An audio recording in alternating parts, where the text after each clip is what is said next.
This is a special presentation, Stories from Ukraine. Now, here is our Washington correspondent Rachel Knapp reporting overseas. Several months ago, Russia invaded Ukraine. Soon after that, we were deployed to Poland to cover the humanitarian and refugee crisis. And that is where we heard and saw firsthand stories from the refugees themselves fleeing to Poland for safety. But we also got a chance to hear from our local community members who traveled all the way to Poland and sometimes into Ukraine to do their part to volunteer and even help these refugees in this time of need. So we only feel that as this war continues, it is our journalistic responsibility to travel back to Europe to not only reconnect with some of the people that we met with back in Poland, but also to show you the situation inside Ukraine. So we are starting here in London, England, where we are going to meet up with some refugees that you might be familiar with, a mom and her son who are now calling England their temporary home.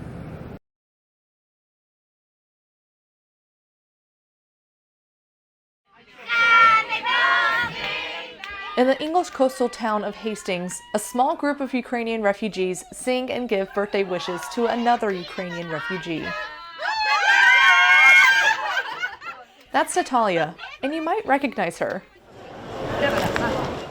After the war began, we met her and her son Peter at a train station in Poland. They were on their way to England, where they are allowed to temporarily stay. When we come here, we were so lost. We didn't know what to do, where to go. And the government created a great system to help Ukrainians. We also met with the strangers who offered them a place to stay at their home here in Hastings. Well, it's been wonderful. I mean, it takes a bit of adapting and getting used to having somebody in your home. But after months of living together, they have since become more like family. We cook together every evening and we sit round at the table, which is a nice thing for all of us. I think it's a very rewarding thing to do if you can get it right. Since moving here, they've been busy. We learn English. No one from us not sitting at home. We are working, we are studying, we are doing something, and we are go together to support each other, and it's so really valued. Natalia has become somewhat of the Ukrainian point person for Hastings. I've met a lot of people like council, like members of parliament, like heads of different offices with the charities, with the churches, and everyone. And I can contact with them and ask them like what we need, what we can do, what we can get. The move has been a big change for the pair, especially for Peter. He is enrolled in school and is learning English. We're told he's the only refugee in his class. But he told us he's making new friends. And just like the last time we saw Peter in the Krakow train station, he is still full of energy. Most importantly, Hastings has also given them something else, a chance to build new friendships with other Ukrainian refugees. It's great to see Natalia and Peter smiling, especially after all they've gone through. But something that we noticed about these weekly meetings, it's more than just speaking the Ukrainian language. It's more than just eating Ukrainian food or listening to some popular music. It's about having a sense of community. Every Saturday in a church in the city center of Hastings, England, a handful of Ukrainian refugees gather. They prepare traditional Ukrainian food, listen to popular Ukrainian music, and every now and then break out into song. The fact that there are other people from your homeland is very helpful. Varta has never been to England before she fled here due to the war. She says it's been tough to be in Hastings while her mom stays at their home in southern Ukraine. You always can come here in this place, and the owners of this place, they kindly, they were, I don't know, happy to invite us here, and we are happy to be here.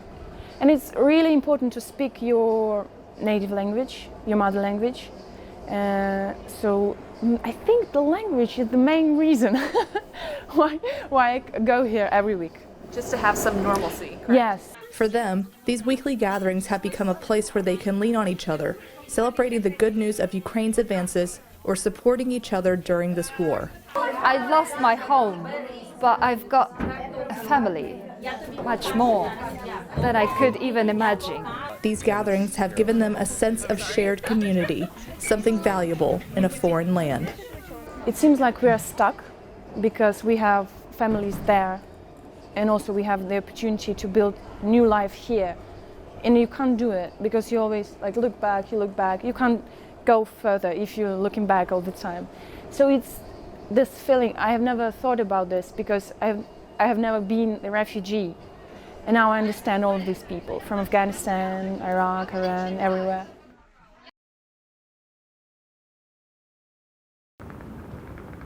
We notice back home in our communities, people are willing and ready to help those in need. And one local Erie, Pennsylvania company says that they're prepping to help Ukraine for when the war ends. In the old northern port city of Gdańsk, Poland, the Erie, Pennsylvania company Logistics Plus sets up shop.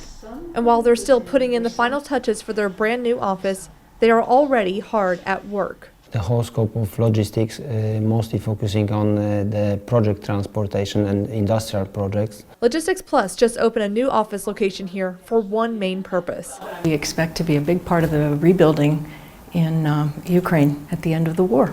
Gretchen Seth says this office will specialize in project and general cargoes, meaning they'll help coordinate getting stuff into Poland and out to Ukraine. This area is full of maritime traffic, and so we feel that we're ideally located to take advantage of this gateway into Poland and then across the border into Ukraine. We feel like eventually this conflict is going to end, and when it does, we want to be in a good position to be able to help right away. So any kind of cargo that you can think of, from humanitarian aid to the big project type cargo, will be coming through this office. The company already has a warehouse in Rzeszów near the Ukrainian border and an office in Katowice, which is west of Krakow. Both places have already played a big part in moving relief into Ukraine. The company's Poland-based employees are eager to continue helping their neighbors even after this war ends. We can feel this help everywhere because we are closely related with those Ukrainian people who need help, and we exactly understand what are they going through during the war. So, yeah, it's great to be a part of this movement.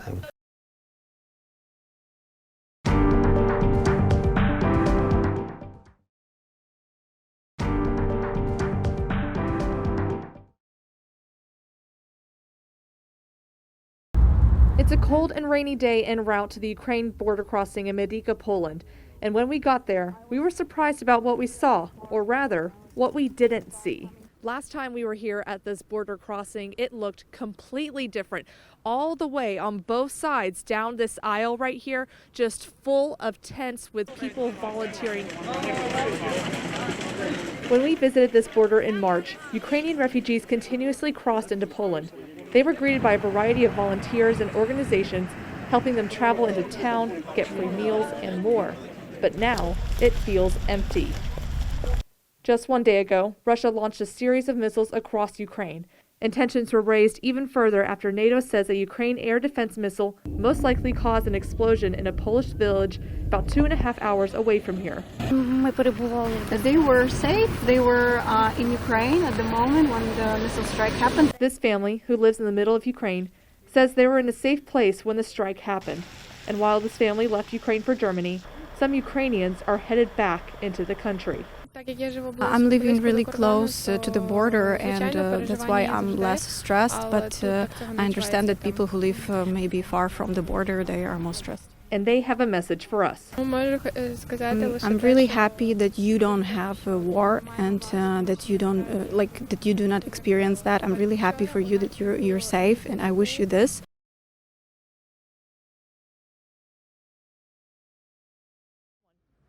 We traveled from Poland into Ukraine because we wanted to get a better understanding of what life was like here in Lviv. And from the surface level, people are trying to live as normal of a life as possible. However, the impact of war is noticeable. Other than just a checkpoint or two along the way, driving through the western Ukrainian city of Lviv looked just like a normal day. We saw several people play in the snow, grab groceries, and be out and about. But there were some very noticeable irregularities.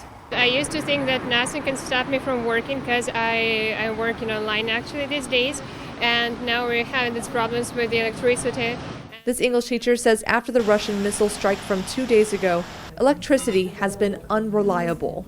Even in a restaurant we briefly popped in, diners had to eat in the dark. We haven't had it since today morning, and I'm pretty sure that it will be tomorrow the same, and I'm not sure whether it's on a regular basis or it's just a temporary situation. And even though the fighting is predominantly in eastern Ukraine, they say nowhere is truly safe. They'll still hear the air alarm sirens often, signaling people need to find a bomb shelter or a place to hide for sometimes up to 4 hours long, disrupting their work or daily lives. It's scary, especially since the recent events happened, like the day before yesterday, those tragic events. But for this family, they're temporarily calling Lviv home because it feels safer for them than Kharkiv. Comparing to Kharkiv, life in Lviv is more calm and we feel safer in Lviv. But beside the fact that, of course, now there is no electricity in the city after the recent events, but what we do, we try to be happy every day and to enjoy every day because we're happy to have each other and to feel safe, and that's what matters for us.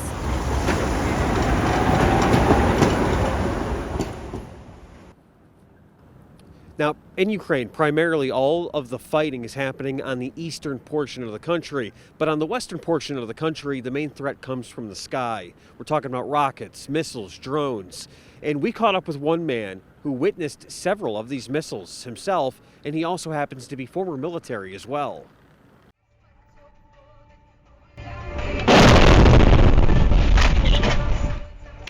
This is dashcam footage from a recent string of missile attacks across Ukraine. Lviv was one of the regions hit. When you see the missile in the sky, it's really scary, and you understand that it brings only death, and you just think only the worst things about Russia and Russians, and you just cannot understand how human being can be so cruel and unimaginably cruel. Miroslav is a former member of the army for the former Soviet Union. He explains what Russia is targeting in Ukraine and in his city of Lviv. So primarily they are hitting the infrastructure, critical infrastructure, so energy objects, plane repair plants, tank repair plants. And with utilities being targeted, electric and gas service is being disrupted all across Ukraine. For some people in Lviv, they're sandbagging first floor windows or entrances, and the city is also trying to protect another important resource. They're trying to preserve their history. But Lviv is protected by UNESCO. We have lots of Renaissance statues, a lot of Baroque statues in Lviv, so they need to be protected. So that's why we put them in such boxes, to not just to protect them from damaging. When you switch the lights on in your home, you can safely expect the power to go on, but that's not quite the case for millions of Ukrainians. With the days getting colder and colder, they are getting worried that they're going to be without electricity and without heating. As we made our way through Lviv city center, we noticed many businesses were closed, but the handful that were open, like this cat cafe, diners had to deal with the darkness. Our clients come to this cat cafe, to our cat cafe, because they want relax. They want to relax. They don't want, to stress out, and it's dark. Andrei is the bar manager. He says since Lviv is experiencing more Russian missile strikes recently, losing power has unfortunately become common. Now it's like usually 8 hours per day. In the past couple of days, Russia has been launching a barrage of missiles on critical infrastructure, targeting Ukraine's power supply. For example, when electricity doesn't work, we don't have our broadband. and we just, like, nothing can connect us with their inner world. And I don't know how my parents and how my friends are. Russia's recent missile attacks also means they're using winter as a weapon. Ukrainians have been warned of expected blackouts and outages and urged to save as much electricity as possible. But in places like Lviv, where it's already below freezing, many are worried without power, they are also without heating. And unless you're one of the lucky few to have a generator, people in Lviv hope Russia's attempts to keep them in the dark and cold will fail. Understand that you have no idea when your life will be the same as it used to be before. It's a stress, first of all, and people are not used to that. Now, like you heard in Rachel's story, there's a power problem. There's an energy problem going on in Ukraine. And because of that, there's an influx of people that are trying to leave the country because there's service disruptions when it comes to gas, electricity, transportation, you name it. And because of that, that is putting a stress on the border. Typically, as Americans, we try and cross the border into Canada, for example. That takes 30 minutes on average, for example. But when we tried to cross the border, it took hours. And for some people, they've even reported it's taken up to half a day. A mile-long line of cars and trucks all waiting at the Ukrainian border. Now, typically for Americans crossing into Canada, usually the wait time is roughly 30 minutes. Some people we spoke to in Lviv, Ukraine, say they've waited up to 12 hours, either entering or leaving Ukraine. Sally Bear, who owns 6 Bears Toy and Gift Shop in Lakewood, New York, knows the border wait times in Ukraine all too well. I've been to Ukraine 4 times, and I leave a week from Monday for my 5th trip. And I have been doing some humanitarian aid in the beginning, medical aid, over $650,000 worth of support since the beginning of the war. Now, when we left Ukraine, we were very fortunate. We only had to wait 5 hours, but if we chose the wrong lane to wait in, that wait time could have been much, much longer.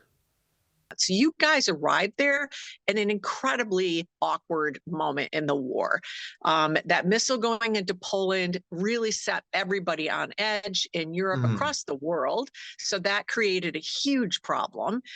Also, you're now dealing with this massive amount of people in Ukraine in the middle of winter. It's very cold, and all of their electric, their heat, and their water is constantly being threatened. Almost everybody I know has issues with all three of those utilities, those comforts. And so many people are going to try to leave right now to get out for the winter time. They've also been encouraged in some ways to do that, in that the government's asking people to be very mindful of the usage in order that they don't collapse their systems.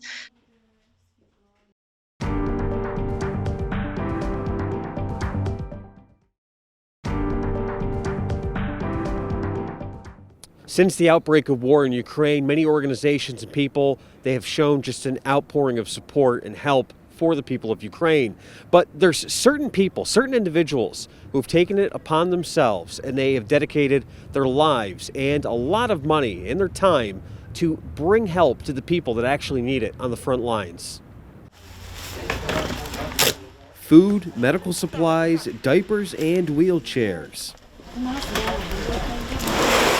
These volunteers from Poland, working with the group Help Ukraine, have been working to help those who need it the most in Ukraine. From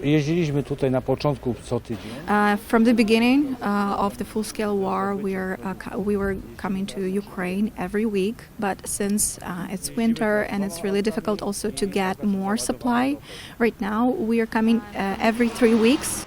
And the volunteers say when they drop off the supplies to be donated, they're delivering more than just things that are needed. They say they're also delivering a message.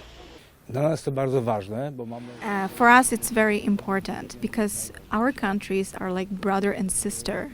And for us, it's like there's no question that we need to help. And we really feel for Ukraine, and we feel it's our sister, brother, and we hope that more and more people will feel the same way and will also help Ukraine and Ukrainians. The one thing in common we heard from volunteers in Lviv was that they all just couldn't sit at home and watch what was happening in Ukraine from their television. They all had to do something about it. And they say just one simple meal for Ukrainian soldiers could make all the difference. So you can make compote is a sort of juice which you can cook from the dried fruits. Pulling out bags and bags of food. Really very, this is tasty. People with the Lviv Volunteer Kitchen are eager to show us what they've prepared. And then it takes 20 minutes to cook. Soups, snacks. This is all different cakes, and then they just cut and distribute it. All of this will be sent to the Ukrainian soldiers fighting on the front lines. The largest morale boost for them is knowing that there are loads of babusias up in Lviv that are cooking all of this homemade food just so that they don't have to eat like MRE meals, and they can feel slightly at home with some warm borscht in their stomach. Some of these volunteers are from other parts of Ukraine, while some traveled from other parts of the world. See, beautiful, tasty, pumpkin and rice soup with dill in it. And it just felt like the right place to be right now. So being at home, it's very difficult, just hearing stuff on the news, reading stuff on your phone. You spend all night scrolling through your phone and just in a state of anxiety, and coming here actually helping, doing whatever we can, chopping vegetables in the snow feels better than doing nothing. The Lviv Volunteer Kitchen has been up and running since the Russia-Ukraine conflict in 2014. And with this current conflict, volunteers say they couldn't just sit at home and wait for the war to end. I go home with only one feeling, that I did my job. I did what I need to do. And what is most important is that we understand that we cannot feed everyone in the front lines, but we know that we do something, and it helps our boys and girls who are fighting there for our freedom.